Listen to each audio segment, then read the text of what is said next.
नमस्कार, मैं हुसैन रिजवी। साल 2021 की चुनावी बिसात को बीजेपी के पक्ष में मोड़ने का मिशन लेकर अमित शाह बंगाल दौरे पर हैं।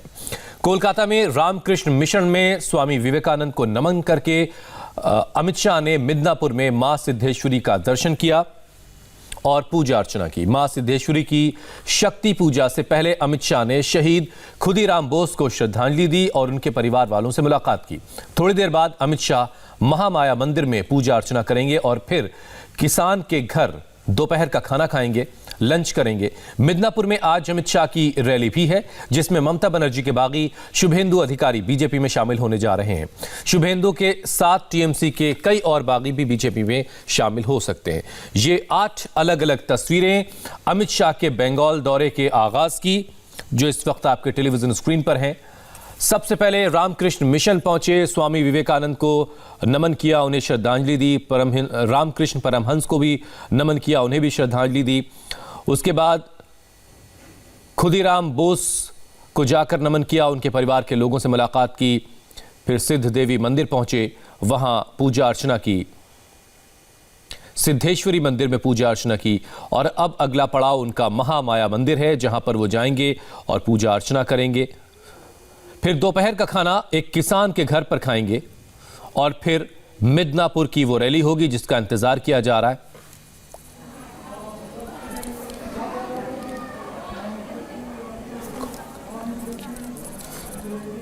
सिद्धेश्वरी मंदिर की ये तस्वीरें आप देख रहे हैं, जहां कुछ देर पहले अमित शाह पहुंचे थे और वहां पहुंचकर उन्होंने पूजा अर्चना की, काली मां का आशीर्वाद लिया। जिस मकसद से पहुंचे हैं पश्चिम बंगाल, उस मकसद को हासिल करने के लिए आशीर्वाद मांगा। गृहमंत्री अमित शाह ने आज अमर शहीद खुदीराम बोस की जन्मभूमि को भी नमन कर वहां की मिट्टी को अपने माथे से लगाया। इस मौके पर उन्होंने सीएम ममता बनर्जी की बंगाली बनाम बाहरी राजनीति पर बड़ा हमला बोलते हुए इसे ओछी राजनीति करार दिया। आपको दिखाते हैं अमित शाह ने मिशन बंगाल के दौरान शहीद खुदीराम बोस के आंगन से सीएम ममता को कैसे और क्या नसीहत दी। ये मेरा सौभाग्य है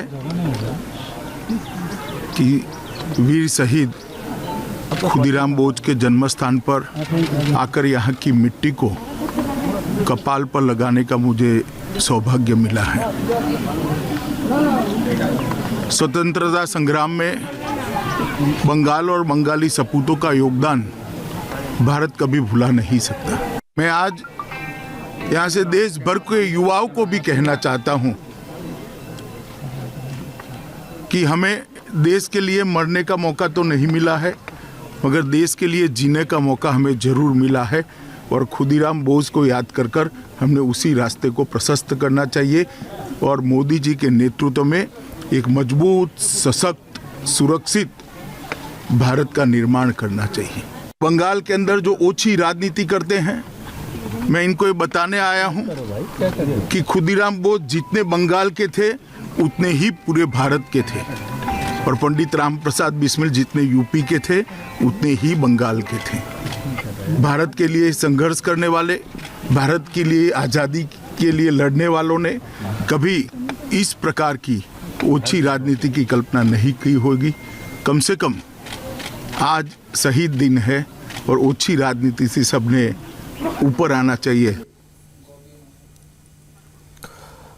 तो के गृह मंत्री अमित शाह का बंगाल दौरा का आगाज हो चुका है। सबसे पहले रामकृष्ण मिशन, फिर सिद्धेश्वरी मंदिर, अब महामाया मंदिर जाएंगे। इस बीच खुदीराम बोस को भी जाकर उन्होंने नमन किया। हमारे संवाददाता अनुपम मिश्र इस वक्त हमारे साथ हैं। अनुपम, जो एक बात कही जा रही थी बाहरी बनाम बंगाली की, क्या वो मिथक, वो बातें जो हैं उस पर जो कुछ आज अमित शाह की तरफ से कहा गया है, ये बातें कितनी असर करेंगी बंगाल की राजनीति में?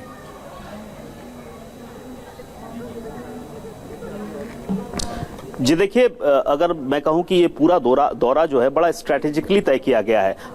अमित शाह को रणनीतिकार कहा जाता है, तो रणनीति के तहत अगर आप देखें तो 3 जो बंगाल के बड़े आइकन हैं, आदर्श हैं, एक हैं विवेकानंद, स्वामी विवेकानंद, दूसरे हैं खुदीराम बोस और तीसरे हैं रविन्द्रनाथ टैगोर। तो सबसे पहले उन्होंने विवेकानंद के घर जाकर वहां श्रद्धांजलि दी। इसके बाद वो खुदीराम बोस को नमन करने पहुंचे और कल वो जाएंगे बोलपुर, जहां शांति निकेतन स्थापित किया था रविन्द्रनाथ टैगोर ने। तो इन तीनों चीनों से खुद को कनेक्ट करने की, स्थापित करने की जो ये कोशिश है, ये असल में बाहरी बनाम अंदरूनी के बीच की जो लड़ाई है या जो आरोप है ममता बनर्जी का, उसके परिप्रेक्ष्य में भी ये देखा जा रहा है। क्योंकि ममता बनर्जी लगातार आरोप लगा रही हैं कि अमित शाह हो चाहे कैलाश विजयवर्गीय हो, जो भी हैं बाहर के नेता हैं, बंगाल से वो कनेक्ट नहीं कर पा रहे हैं और उसकी वजह बताई जा रही है कि बंगाल की जो संस्कृति है उनसे इनका कोई लेना देना नहीं है। लेकिन ये जो दौरा है इसमें आप देख सकते हैं कि जो बंगाल की संस्कृति के महानायक कहे जाते हैं, आदर्श कहे जाते हैं, उनके यहाँ जाना एक तरह से कनेक्ट करना है बंगाल की संस्कृति के साथ।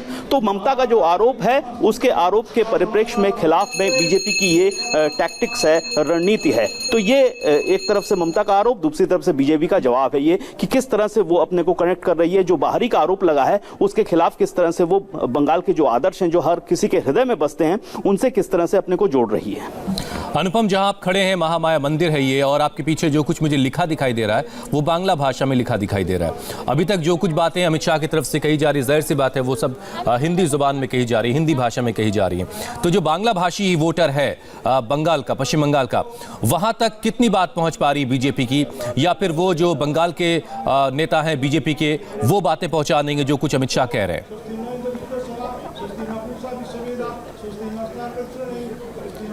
जी देखिए, बंगाल के खून में ही राजनीति है। यहाँ पे हर कोई व्यक्ति आप कह सकते हैं कि राजनीति से बहुत ज्यादा ओत-पोत और प्रेरित रहता है। तो चाहे वो बीजेपी की बात हो, चाहे वो टीएमसी की बात हो, बंगाल के हर कोने तक पहुंच रही है। इस वक्त हम लोग जहाँ हैं महामाया मंदिर, ये काफी प्राचीन मंदिर है और इससे भी जो जुड़ने की या यहाँ पर आकर पूजा प्रार्थना करने की जो अमित शाह जी की इच्छा थी उसको भी पूरा किया जा रहा है। यहाँ पर आ रहे हैं, वो एक प्राचीन मंदिर है, लगभग 600 साल पुराना मंदिर है। और आपको बताएं कि इन जगहों पर आना, और यहाँ ये काफी भीतरी जगह है, ये जहाँ पर जनसभा होनी है वहां से लगभग 12 किलोमीटर दूर है ये, और एक समय माओइस्ट अफेक्टेड एरिया कहलाता था। ये जो यहाँ से कुछ ही दूर भादू तला है जहां पर पूर्व मुख्यमंत्री बुद्धदेव भट्टाचार्य के काफिले पर एक वक्त हमला हुआ था। तो इन जगहों पर, इन भीतरी जगहों पर, अंदरूनी जगहों पर जो आदिवासी रहते हैं या जो बहुत ही पिछड़े वर्ग के लोग रहते हैं, उन तक पहुंचने की कोशिश, आप समझ सकते हैं कि ये ऐसी कोशिश है जो कोने कोने तक बीजेपी अपने को पहुंचाने की कोशिश में जुटी हुई है, उसका एक हिस्सा है। और उसी के तहत आज पश्चिम बंगाल में गृह मंत्री अमित शाह का ये दौरा है, जहां मिदनापुर शहर में भी वो जा रहे हैं, लेकिन शहर से के साथ साथ शहर से जो दूर 12-15 किलोमीटर दूर जो हिस्से हैं, लोगों के पास वहां तक भी पहुंच रहे हैं। अनुपम, कितनी देर में पहुंच रहे हैं अमित शाह?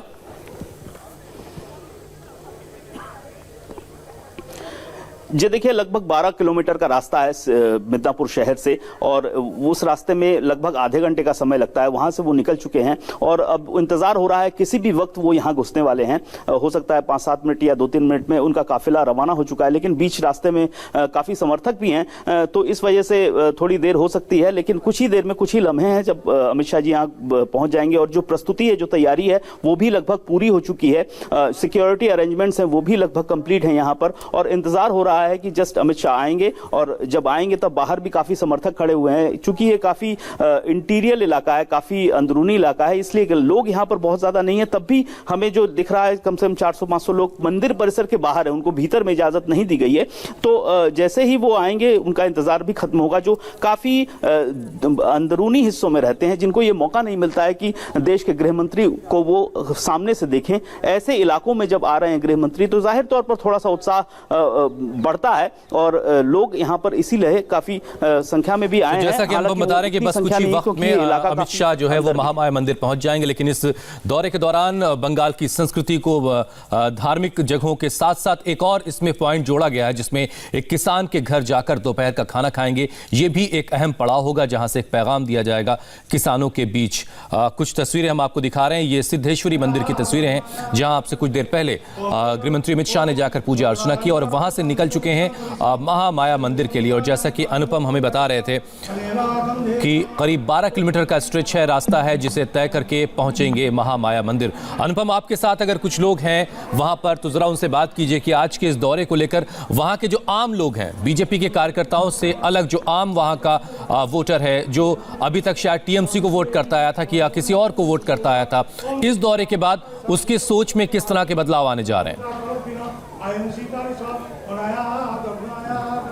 जी देखिए, हम लोग जिस जगह पर खड़े हैं ये सिक्योरिटी एनक्लोजर है। यहाँ पर जो कार्यकर्ता हैं उनको नहीं आने दिया गया है। मैं कैमरामैन कुलदीप को बोलूंगा थोड़ा अगर दूर दिखा सके तो वो मंदिर परिसर के बाहर जो कार्यकर्ता हैं उनको रखा गया है। ठीक है, आप ये कह रहे हैं कि सिक्योरिटी की वजह से कार्यकर्ता नहीं है, लेकिन आम लोगों को अंदर एंट्री नहीं दी गई है। अनुपम, एक चीज और जिसका जिक्र मैं अभी कर रहा था कि आज दोपहर का खाना अमित शाह जो है वो एक किसान के घर पर खाएंगे। ये जो कार्यक्रम में चीज जोड़ी गई है, इसका मकसद क्या देख रहे हैं आप?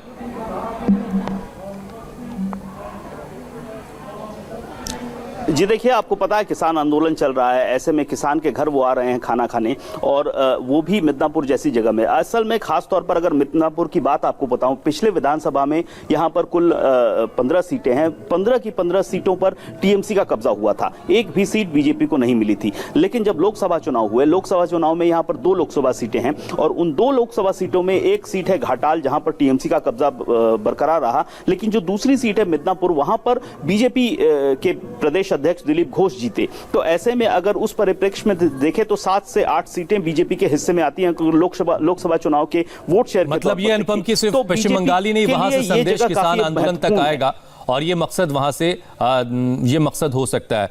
अनुपम, हम लौटेंगे आपके पास जैसे ही आपके वहां पहुंचेंगे गृह मंत्री अमित शाह। एक छोटा सा ब्रेक हम ले रहे हैं, फौरन लौट रहे हैं ब्रेक के बाद।